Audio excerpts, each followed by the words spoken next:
Warahmatullahi wabarakatuh.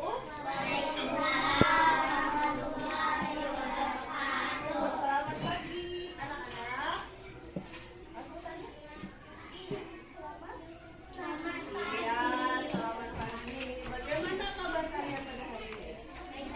Baik. Ya, hari ini kita akan membuat suatu kesepakatan kelas yang akan menjadi peraturan kelas kita yang kita sepakati secara bersama-sama. Ini nanti ibu kasih satu kertas untuk menuliskan bagaimana kelas impian yang kalian inginkan. Coba sebut dulu nah, satu. Kelas impiannya seperti apa, Li? Bagus. Apa lagi selain bagus? Damai.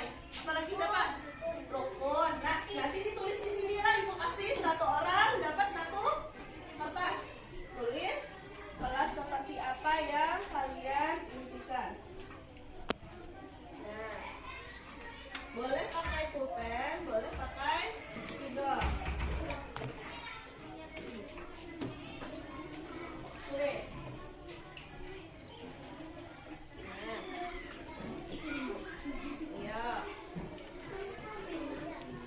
Warnanya pink, yang banyak di awal pink, jadi pink semua. Ambil Mariana. Tulis apa yang diinginkan. Apa tadi? Misalnya rukun, damai, tertib, aman, saling menghormati, saling pimpin. Setelah selesai nanti ditempel di papan tulis. Ada apa? Tunggu dulu ibu nempel sedikit aja. Ma, yang mana kuning apa kaitnya? Mama, kaitnya kandung.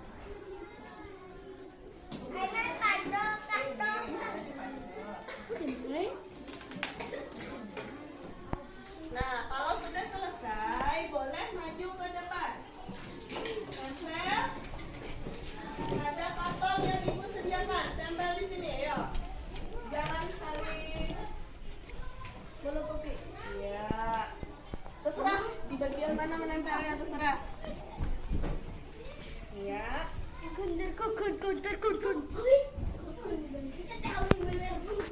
Habis kan? Sudah? Naila sudah belum?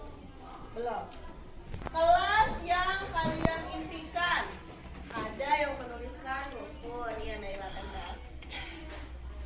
Ada yang menuliskan tertib, bersih, rukun, bersih, rukun, saling membantu, saling menghormati, rukun, damai.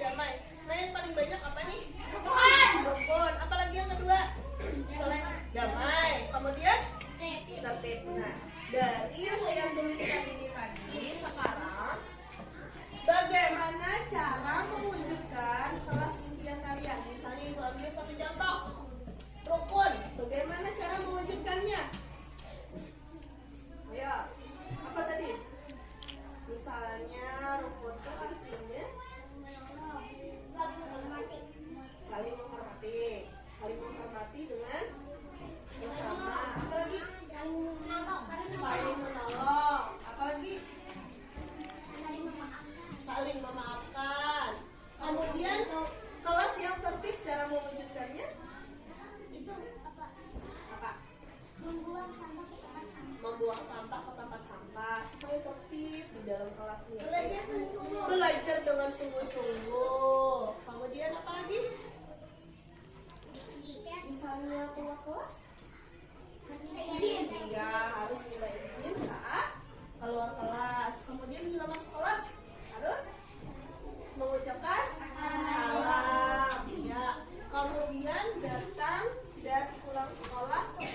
Ada yang warna kuning.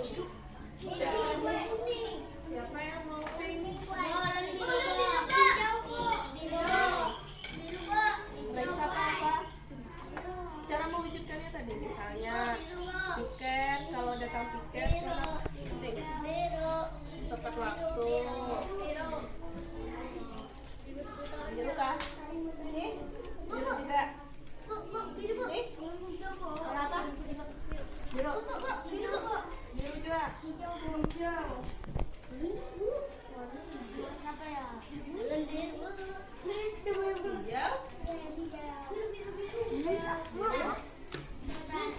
Di belakang ada warna apa? Warna pink. Mariana warna apa? Kuning. Naila warna apa? Kuning.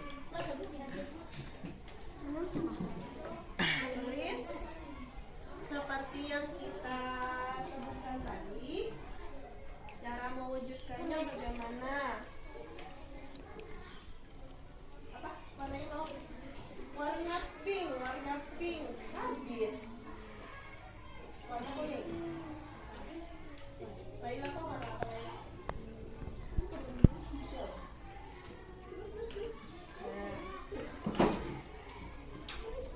Tunggu dulu. Di bawah sini lah. Nah, yang sudah disepakati di bawah sini. Ya.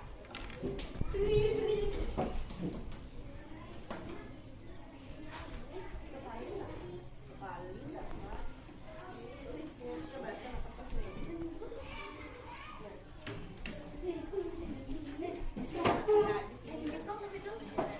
Udah? Pen? Arifin? Sultan di sini. Ya. Nah, tadi kan jadi ibu kayak apa bagaimana cara mewujudkannya kalau bersihnya bukan.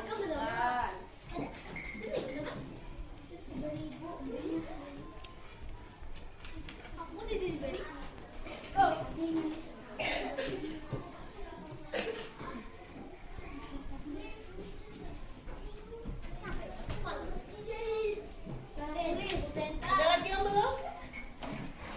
Ya, rambut tulis.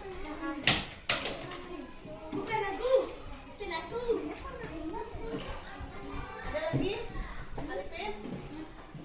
Satu lagi kita kumpulkan. Dapat sudah belum dapat? Sudah. Arifin?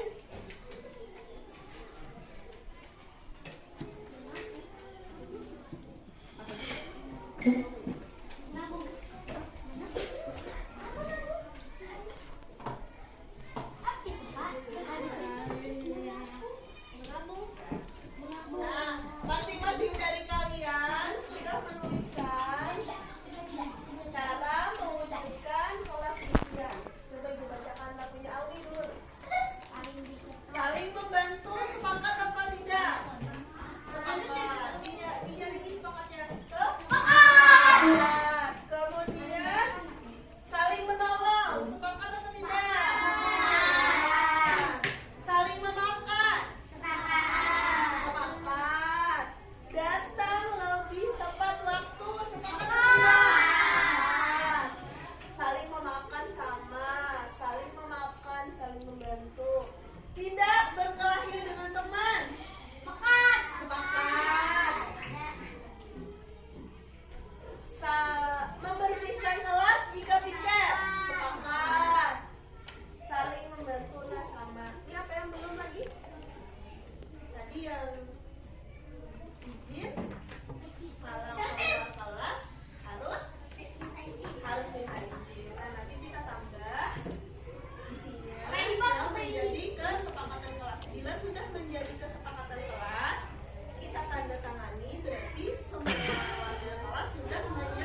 saling menghormati, saling menghormati, saling memaaf, saling membantu, saling memaafkan, memaafkan, saling menolong, saling menolong, saling menolong. menolong. Lagi membuang sampah pada membuang Menjaga kebersihan, pada tempatnya. 9 menjaga kebersihan, menjaga kebersihan. Satu lagi, tidak berkelahi dan tidak berkelahi dengan teman, dengan teman. Nah, sekarang maju ke depan, tuliskan nama kalian di sini masing-masing. Bila bisa tanda tangan, pakai tanda tangan. Bila tidak bisa tanda tangan, tulis nama. Bawa pulpen masing-masing. Bawa pulpen masing-masing. Dan lihat barisan sini dulu. Barisan sini dulu yang maju. bawa kami ke pulpen. Ya, ayo. Ya, buat pulpen ku dah. Ada. Nah, aku pang ya, Bio. Bawa alwi pang baik aja. Ya. Ganti ya.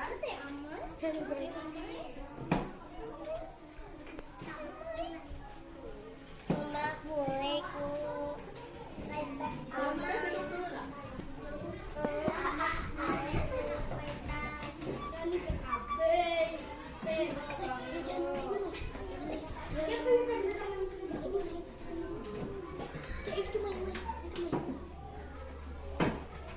Bisa.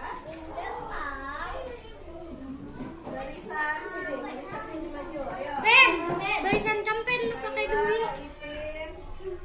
Bapak. Pen. Pulpen tapi dul. Pakai pulpen. Nah, pulpen dia pen. Stop dulu ya. Stop dulu. Dah. Sudah? Sudah. Sudah. Nah, sekarang dari yang sini tadi kelas impian, kemudian cara mewujudkannya sekarang kita buat ke dalam kesepakatan kelas. Yang pertama, Berkata kasar. tidak Kotor. tidak Kotor. tidak boleh Berkata. berkata kasar lah, Yang kasar atau kotor. Kemudian Noto Arifin. Dede. Belak. melaksanakan tiket Kelas. Kayak para semangat. Ada apa guys? 50 detik deh. 1, 2, 53, 55. Apa lagi? Minta izin, minta izin, Kepada guru. minta izin, Minta izin mau keluar. minta 1 menit deh. izin Ketika mau ketika keluar kelas. Kemudian seperti data. Hah?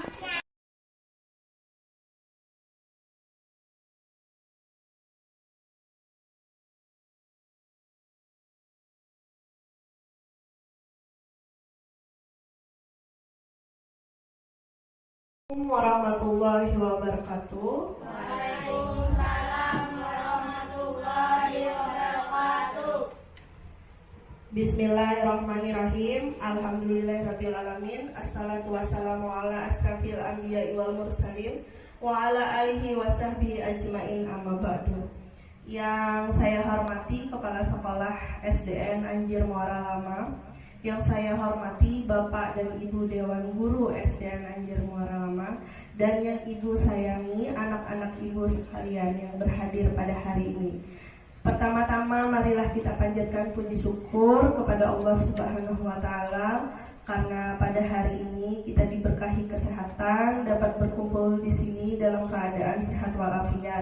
Salawat serta salam tidak lupa kita haturkan kepada junjungan kita Nabi besar Muhammad Shallallahu Alaihi Wasallam beserta pengikut beliau dari dahulu, sekarang sampai akhir zaman.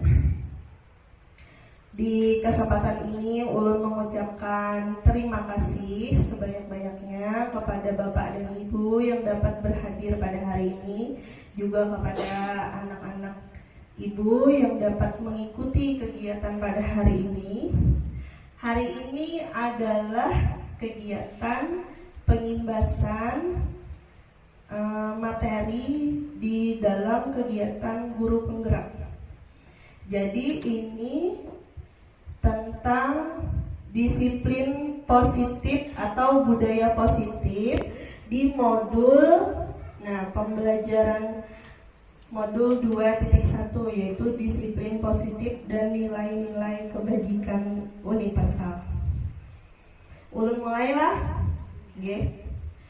Pembelajaran 2.1 yaitu disiplin positif dan nilai-nilai kebajikan universal. Yang pertama yaitu perubahan paradigma yang bisa kita coba dari kegiatan kepalan tangan. Ada A dan B. Anggap A itu Anda dan B itu teman Anda. Sobeklah secari kertas kecil, tuliskan benda atau sesuatu yang sangat berharga untuk Anda, letakkan di satu tangan Anda dan genggam benda atau sesuatu tersebut dengan segala daya. Buatlah sebuah kepalan. Kemudian teman Anda yang B tadi akan mencoba dengan sekuat tenaga dengan berbagai cara untuk meminta Anda memberikan benda tersebut. Misalnya dengan cara membujuk, mengancam, menghardik, merayu, menyuap, atau cara apa saja agar dapat membuka kepalan tangan Anda. Apa yang terjadi? Mau tidak menyerahkan benda yang berharga di dalam tangan kita dengan berbagai cara? Kira-kira membuka apa tidak? Membuka apa tidak? Tidak, karena itu merupakan sesuatu yang berharga. Jadi walaupun dengan cara apa saja berusaha untuk dipertahankan. Kemudian yang selanjutnya, perubahan paradigma teori kontrol atau ilusi kontrol. Yang pertama, ilusi guru dapat mengontrol murid. Ilusi bahwa kritik dan membuat orang merasa bersalah dapat menguatkan karakter. Ilusi bahwa semua penguatan positif efektif dan bermanfaat. Ilusi bahwa orang dewasa memiliki hak untuk memaksa. Kemudian perubahan paradigma stimulus respon atau teori kontrol. Siapa sesungguhnya yang memiliki kontrol? Orang lainkah atau diri kita sendiri yang dapat mengontrol? Diri kita sendiri. Stimulus responnya dapat dilihat di situ. Nah, yang pertama kita mencoba mengubah orang lain agar berpandangan sama dengan kita. Teori kontrolnya, kita berusaha memahami pandangan orang lain tentang dunia dan sampai model berpikir menang atau kalah. Teori kontrolnya juga model berpikir menang kalah. Selanjutnya tentang disiplin positif. Di sini ada teori kontrol dari Dr. William Glasser, bahwa Anda tidak bisa mengontrol orang lain, hanya Anda yang bisa mengontrol diri Anda sendiri. Artinya kita tidak bisa diatur orang lain, tetapi hanya diri kita yang dapat mengontrol diri kita sendiri. Jadi makna disiplin di sini belajar kontrol diri dengan menggali potensi kita agar tercapai tujuan mulia, yaitu sesuatu menjadi seseorang yang kita inginkan berdasarkan nilai-nilai yang kita hargai. Selain makna disiplin di sini juga ada teori motivasi, kemudian 5 posisi kontrol, 5 kebutuhan dasar manusia. terkait teori motivasi. Yang pertama, motivasi itu untuk menghindari hukuman, untuk mendapatkan imbalan. 3, untuk menghargai diri sendiri. Kemudian 5, posisi kontrol. 1, penghukum. 2, pembuat rasa bersalah. 3, sebagai teman. 4, sebagai pemantau. 5, sebagai manajer. Dan 5 kebutuhan dasar manusia, yaitu bertahan hidup, penguasaan, kasih sayang, dan rasa diterima, kesenangan, dan kebebasan. Kemudian kita sering mendengar kata disiplin. Apa makna kata disiplin? Kata disiplin berasal dari bahasa Latin, yaitu disiplina, yang artinya belajar. Makna asal dari kata ini berkonotasi dengan disiplin diri dari murid-murid Socrates dan Plato. Disiplin diri membuat orang menggali potensinya menuju sebuah tujuan apa yang dihargai. Namun dalam budaya kita, makna kata disiplin telah berubah menjadi sesuatu yang dilakukan seseorang pada orang lain untuk mendapatkan kebutuhan. Kecenderungan umum adalah menghubungkan kata disiplin dengan ketidaknyamanan, bukan dengan apa yang kita hargai atau pencapaian suatu tujuan mulia. Biasanya bila mendengar kata disiplin berkaitan dengan kata hukuman. Bila tidak disiplin, maka akan mendapat hukuman. Nah, betulkah seperti itu? Bilanya kita kada disiplin, akan mendapat hukuman. Kita lanjut. Nilai-nilai kebajikan universal. Jadi nilai-nilai kebajikan adalah sifat-sifat positif manusia yang merupakan tujuan mulia yang ingin dicapai setiap individu. Nilai-nilai tersebut bersifat universal dan lintas bahasa, suku, bangsa, agama, maupun latar belakang. Contoh, nilai-nilai kebajikan yang kita kenal dengan profil pelajar Pancasila. Jadi profil pelajar Pancasila itu yang pertama adalah beriman, bertakwa kepada Tuhan Yang Maha Esa dan berakhlak mulia. Kemudian mandiri, bernalar kritis, berkebinekaan global, bergotong royong, dan juga kreatif. Nah, itulah yang diharapkan nilai-nilai yang akan tertanam pada murid-murid kita di sekolah.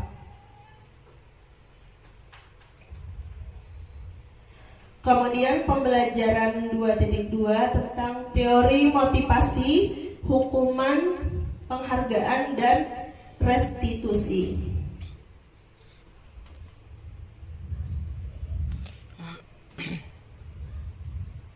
Yang pertama, teori motivasi perilaku manusia. Biasanya manusia tuh melakukan disiplin yang pertama, motivasinya untuk menghindari ketidaknyamanan atau hukuman. Yang kedua, untuk mendapatkan imbalan dari orang lain atau institusi. Yang ketiga, untuk menghargai diri sendiri. Contoh, misalnya siswa datang sebelum jam 8. Motivasinya untuk apa? Untuk apa di situ? Antara 3, untuk menghindari ketidaknyamanan atau hukuman kah? Untuk mendapatkan imbalan dari orang lain kah? Nah, untuk menghindari ketidaknyamanan atau hukuman, maka berlakulah disiplin. Itu salah satu motivasinya. Jarang loh ada yang memilih untuk menghargai diri sendiri. Disiplin tuh datang ke sekolah tepat waktu karena untuk menghargai diri sendiri. Jarang kita lakukan. Atau biasanya hendak mendapat pujian. Disiplin karena ingin mendapatkan pujian. Misalnya di sekolahan, di kelas rajin menyapu, rajin belajar, karena ingin mendapatkan perhatian atau pujian dari orang lain. Contohnya pujian dari guru, pujian dari teman-teman. Nah, begitu juga di lingkungan kerja. Motivasinya apa? Disiplin, datang tepat waktu. Kemudian menurut Ki Hajar Dewantara, Merdeka itu artinya tidak hanya terlepas dari perintah, akan tetapi juga cakap buat memerintah diri sendiri. Kemudian yang kedua, hukuman dan penghargaan. Nah, hukuman dan penghargaan yang pertama motivasinya untuk menghindari ketidaknyamanan atau hukuman. Yang kedua untuk mendapatkan imbalan sama kayak tadi. Yang ketiga untuk menghargai diri sendiri. Perbedaan hukuman dan konsekuensi. Tadi misalnya kita datang tidak tepat waktu ke sekolah. Biasanya bila datangnya tidak tepat waktu maka akan mendapat hukuman. Kemudian ada juga yang namanya konsekuensi. Jadi apa bedanya antara hukuman dan konsekuensi? Hukuman itu misalnya sesuatu yang menyakitkan harus terjadi. Misalnya, jar ibu bila telat datang ke sekolah harus keliling lapangan 5 kali. Nah, itu tuh hukuman apa konsekuensi? Hukuman, ya. Kalau konsekuensi itu misalnya Nida menumpahkan air di lantai, konsekuensinya berarti Nida harus membersihkan lantai, bukan untuk misalnya dihukum karena ia membasahi lantai tadi, menjatuhkan minuman. Itu beda antara hukuman dan konsekuensi. Kemudian hukuman tuh biasanya membuat anak sakit baik fisik maupun hati, karena hukuman tuh biasanya bisa juga dalam bentuk perkataan. Kalau konsekuensi membuat anak merasa tidak nyaman dalam jangka waktu pendek. Nah, itu banyak lagi di situ perbedaan antara hukuman dan konsekuensi. Kita lanjutlah. Nah, misalnya nih ada contoh. Nah, kayak jar ibu tadi. Apakah ini termasuk hukuman atau konsekuensi? Yang pertama, mencatat 100 kali di dalam buku kalimatnya saya tidak akan terlambat lagi karena telah terlambat ke sekolah. Itu termasuk hukuman atau konsekuensi? Hukuman, iya. Kemudian misalnya lari mengelilingi lapangan basket 2 kali karena terlambat hadir, itu juga termasuk hukuman.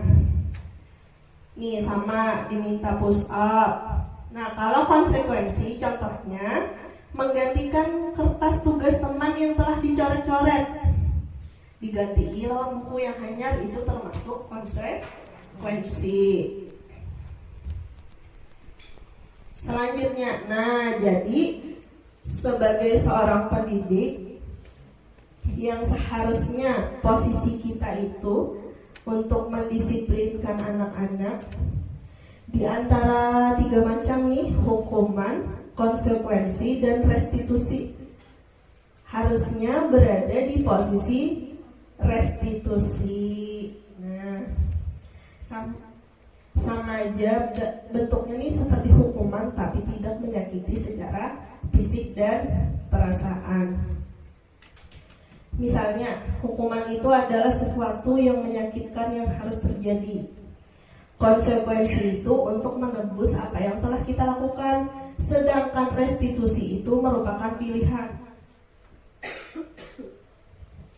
Jadi diajak untuk berbicara, siswa tersebut diberi kesepakatan, misalnya yang seperti menumpah air tadi. Bagaimana cara dia bertanggung jawab, cara membersihkan tumpahan yang di lantai tadi, kemudian kita komunikasikan dengan cara yang baik. Jadi itu bedanya antara hukuman, konsekuensi, dan restitusi. Kemudian ada juga namanya dihukum penghargaan. Saat kita berulang kali menjanjikan hadiah kepada anak-anak agar berperilaku bertanggung jawab, atau kepada seorang murid agar mempelajari sesuatu yang baru, atau kepada seorang karyawan agar melakukan pekerjaan yang berkualitas, kita sedang berasumsi mereka tidak dapat melakukannya atau mereka tidak akan memilih untuk melakukannya. Misalnya, Bila datang tepat waktu, akan ibu beri hadiah di dalam kelas. Misalnya hadiahnya apa misalnya. Nah itu kan mendapat penghargaan artinya. Jadi cara yang seperti ini juga kurang efektif. Kemudian menurut Alfikon juga mengemukakan baik penghargaan maupun hukuman adalah cara-cara mengontrol perilaku seorang yang menghancurkan potensi untuk pembelajaran yang sesungguhnya. Di hukum penghargaan, pengaruhnya jangka pendek dan jangka panjang. Kemudian penghargaan menghukum, penghargaan bisa mengurangi ketepatan, penghargaan itu tidak efektif, penghargaan juga bisa merusak sebuah hubungan. Nah, yang ketiga tadi, yang ulun maksud restitusi. Apa itu restitusi? Pernah mendengar kata restitusi? Tidak pernah. Atau pernah, baru saja. Jadi restitusi itu adalah proses menciptakan kondisi murid untuk memperbaiki kesalahan mereka, sehingga mereka bisa kembali pada kelompok mereka dengan karakter yang lebih kuat. Restitusi juga merupakan proses kolaboratif yang mengajarkan murid-murid untuk mencari solusi untuk masalah mereka dan membantu murid berpikir tentang orang seperti apa yang mereka ingin dan bagaimana mereka harus memperlakukan orang lain. Ciri-ciri restitusi yang pertama, bukan untuk menebus kesalahan, namun untuk belajar dari kesalahan. Selanjutnya, memperbaiki hubungan, tawaran bukan paksaan. Restitusi itu menuntun untuk melihat ke dalam diri. Restitusi itu mencari kebutuhan dasar yang mendasar tindakan. Restitusi diri adalah cara yang paling baik. Restitusi fokus pada karakter bukan tindakan. Restitusi fokus pada solusi. Kemudian yang terakhir, restitusi mengembalikan murid yang berbuat salah pada kelompoknya.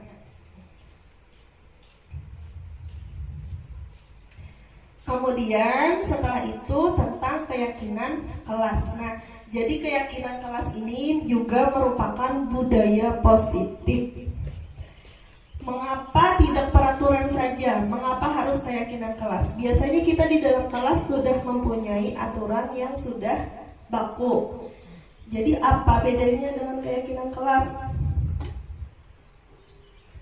Mengapa kita memiliki peraturan harus menggunakan helm bila mengendarai kendaraan roda 2? Mengapa kita memiliki peraturan 3M, menggunakan masker, mencuci tangan, dan menjaga jarak?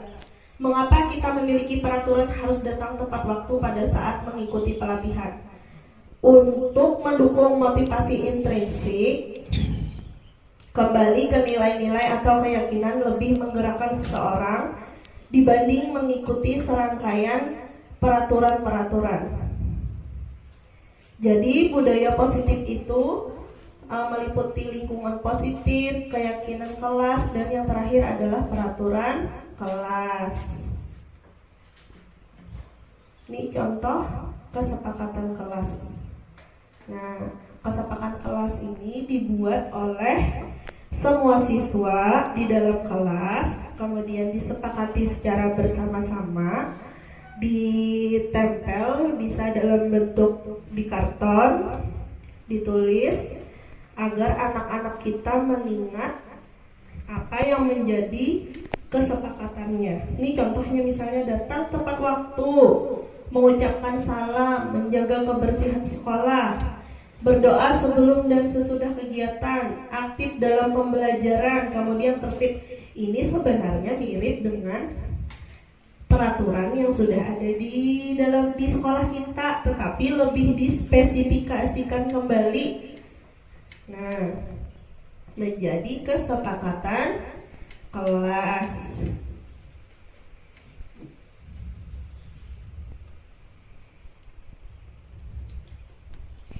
Nah, misalnya peraturannya selalu kembalikan buku ke tempatnya. Nilai atau keyakinan kelasnya di situ adalah tanggung jawab. Dilarang mengganggu orang lain.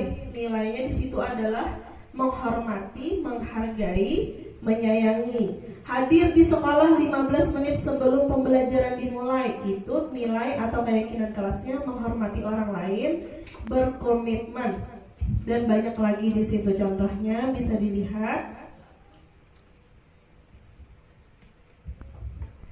Yang selanjutnya 2.4 yaitu kebutuhan dasar manusia dan dunia berkualitas. Jadi kebutuhan dasar manusia itu ada 5. Kasih sayang dan rasa diterima, penguasaan, kesenangan, kebebasan, dan bertahan hidup. Selanjutnya pembelajaran 2.5, 5 posisi kontrol. Guru seperti apa Anda? Nah, 5 posisi kontrol. Di sini ada 5 posisi. Yang pertama sebagai penghukum, kedua pembuat orang merasa bersalah, yang ketiga sebagai teman, yang keempat sebagai pemantau, yang kelima sebagai manajer. Kebanyakannya posisi kita saat ini sebagai apa? Contoh penghukum tuh bisa dengan menghardik, menunjuk-nunjuk, menyakiti, menyindir. Itu termasuk penghukum. Kalau pembuat orang merasa bersalah itu, misalnya, kamu kan sudah tahu peraturannya, kenapa jadi kamu melanggarnya? Nah, itu termasuk pembuat orang merasa bersalah. Kemudian sebagai teman, sebagai pemantau dan manajer. Di antara semua posisi ini, yang paling bagus untuk kita terapkan adalah sebagai manajer. Jadi posisi sebagai pendidik yang paling bagus adalah sebagai manajer, bukan sebagai penghukum, bukan sebagai pembuat orang merasa bersalah. Nah, ini misalnya ada kalimat, saya kecewa sekali dengan kamu, ya. Itu termasuk apa? Pembuat orang merasa bersalah. Kamu tidak pernah benar melakukannya. Itu termasuk penghukum. Ayolah lakukan demi ibu atau bapak. Itu termasuk sebagai teman. Apakah kamu mau mendapatkan stiker bintang hari ini? Itu termasuk ke dalam pemantau. Bagaimana kamu bisa menyelesaikan masalah ini? Itu termasuk manajer. Kamu selalu yang paling terakhir, itu juga termasuk penghukum. Jadi yang paling tepat untuk dilakukan di sini adalah posisi sebagai manajer. Karena ada pilihan, maka manajer itu adalah pilihan yang paling tepat. Nah, yang selanjutnya yaitu pembelajaran tentang segitiga restitusi. Apa itu segitiga restitusi? Yang pertama, dalam segitiga restitusi itu yaitu menstabilkan identitas. Contoh, guru berkata, berbuat salah itu hal yang manusiawi, tidak ada manusia yang sempurna. Bapak atau ibu juga pernah berbuat salah. Kita pasti bisa menyelesaikan permasalahan ini. Bapak ibu tidak tertarik untuk mencari tahu siapa yang benar, siapa yang salah. Tapi bapak ibu lebih tertarik untuk menyelesaikan masalah ini. Nah, itu tahapan pertama dalam segitiga restitusi, yaitu menstabilkan identitas. Yang kedua, validasi kebutuhan.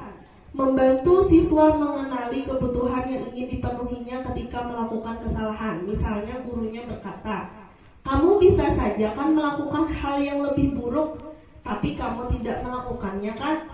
Kamu pasti punya alasan mengapa melakukannya. Selanjutnya, apa yang penting bagi kamu? Kamu boleh tetap berusaha menjaga sikap itu, tapi tambahkan sikap yang lain yang baru. Maukah kamu belajar cara lain untuk mendapatkan yang kamu butuhkan tanpa harus memukul? Itu validasi kebutuhan. Selanjutnya yang ketiga, menanyakan keyakinan. Apa nilai yang kita percaya di kelas atau sekolah kita? Nilai-nilai universal apa yang telah kita sepakati? Kelas yang ideal itu seperti apa sih? Nah, itu. Dan sampai di sini Ulun sudah pernah mencoba menerapkan satu contoh praktek segitiga restitusi dan akan ulun tayangkan.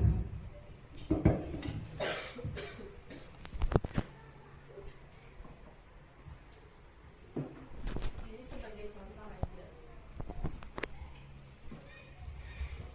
Contoh praktek segitiga restitusi. Nah, ini bukan berarti Inya melakukan kesalahan lah, tetapi ulun hanya meminta bantuan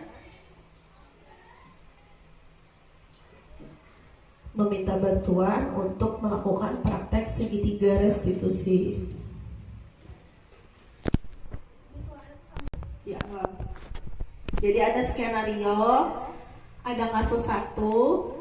Pada saat jam pelajaran sedang berlangsung, Napis keluar kelas tanpa permisi terlebih dahulu. Ia berlari dengan cepat keluar kelas karena sedang menulis di papan tulis, jadi ibu guru tidak menyadari apa yang dilakukan Napis.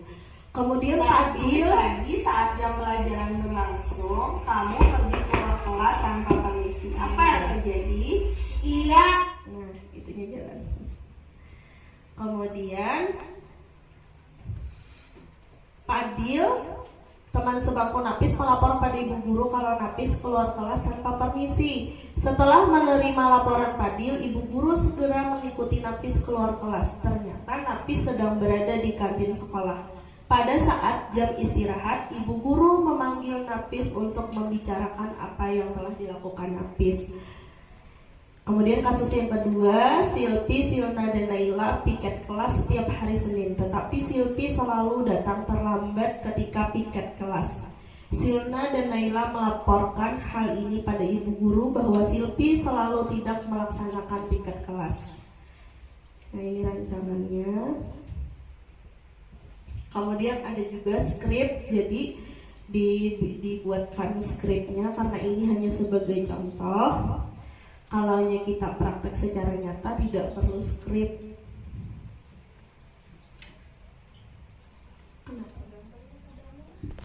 Terlebih dahulu. Selain keluar kelas tanpa permisi, kamu tadi pergi ke kantin juga kan? Iya Bu, baru saya lapar sekali karena saya belum sempat sarapan Bu. Napis, ada informasi tambahan lagi yang ingin kamu sampaikan?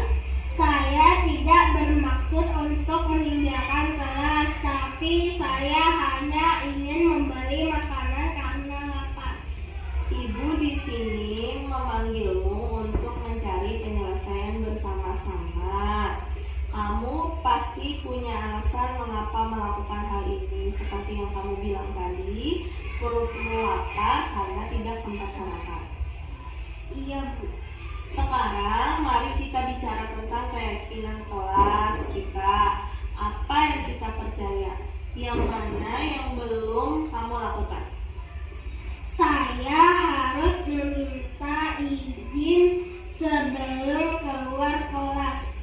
Kamu ingat dengan baik apa yang menjadi keyakinan kelas kita. Nah, dari sekarang mari kita selalu mengindahkan keyakinan kelas kita. Baik Bu, saya meminta maaf, saya tidak akan mengulangi lagi. Nanti saya akan permisi terlebih dahulu jika ingin keluar kelas, dan saya akan sarapan terlebih dahulu sebelum berangkat sekolah. Ibu mendapat laporan kalau kamu. Nah, di sini tadi ini contoh praktek segitiga restitusi. Jadi posisinya bukan sebagai penghukum, tetapi di sini menggunakan restitusi agar anak tidak merasa tidak merasa tersakiti karena perkataan misalnya. Ini salah satu solusi untuk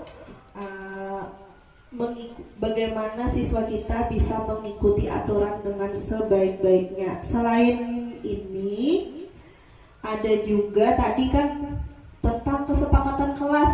Nah, ulun juga sudah membuat contoh seperti apa kesepakatan kelas. Contohnya,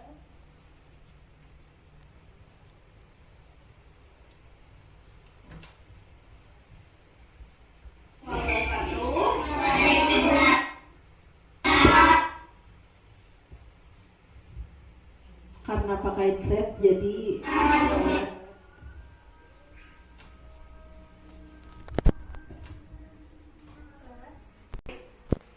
membuat suatu kesepakatan kelas yang akan menjadi peraturan kelas kita dan kita sepakati secara bersama-sama.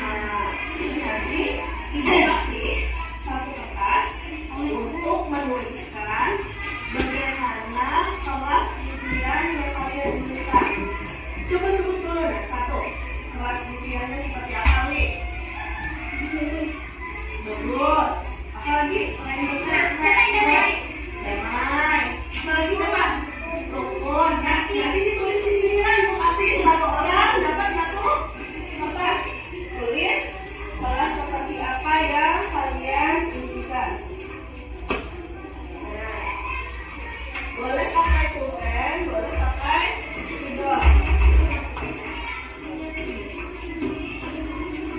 Tulis.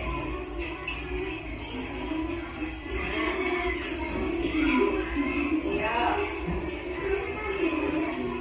Warnanya pink, yang banyak bawah pink, pink semua. Ambil mana? Tulis apa yang diinginkan. Apa tadi? Misalnya rukun, damai, tertib, aman, saling menghormati, saling Dinding.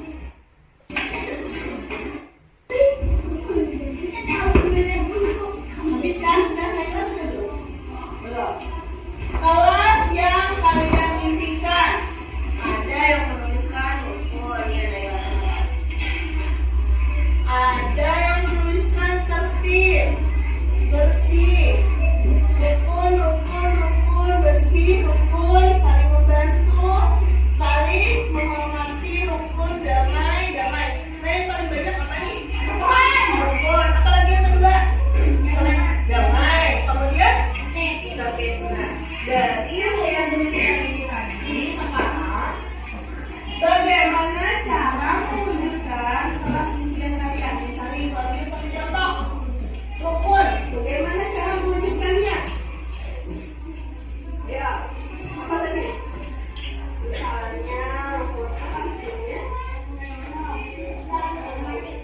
saling menghormati dengan apa lagi? Saling menolong. Apa lagi?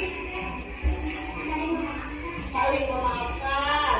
Kemudian kelas yang tertib cara mewujudkannya itu apa? Membuang sampah ke tempat sampah supaya tertib di dalam kelas ini. Belajar dengan sungguh-sungguh. Kemudian apa lagi? Misalnya bolos, harus tidak saat keluar kelas. Kemudian kita masuk kelas harus mengucapkan salam. Ya. Kemudian datang dan pulang sekolah tepat waktu. Selain sudah dari rukun, tertib, damai,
Masing-masing dari kalian sudah menuliskan cara mewujudkan kelas tiga. Sudah dibacakan lebih awal. Saling membantu, semangat apa tidak? Semangat. Iya, ini semangatnya. Semangat. Kemudian saling menolong, semangat atau tidak? Saling memaafkan. Semangat. Datang lebih tepat waktu, semangat. Saling memaafkan sama, saling memaafkan, saling membantu. Tidak berkelahi dengan teman. Semangat.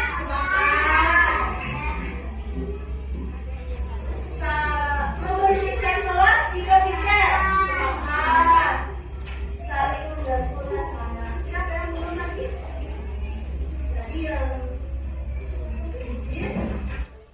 Nah, dari tayangan yang video yang kita lihat tadi itu merupakan contoh kesepakatan kelas. Jadi kesepakatan kelas itu termasuk ke dalam budaya positif yang akan dikembangkan di kelas kita. Jadi harapannya dengan adanya selain peraturan kelas, peraturan itu juga ada kesepakatan kelas ini untuk lebih menguatkan.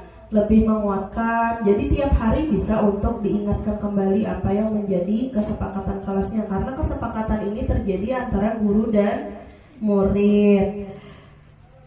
Jadi untuk materi tentang budaya positif sampai di sini dulu. Semoga membawa manfaat untuk kita semua.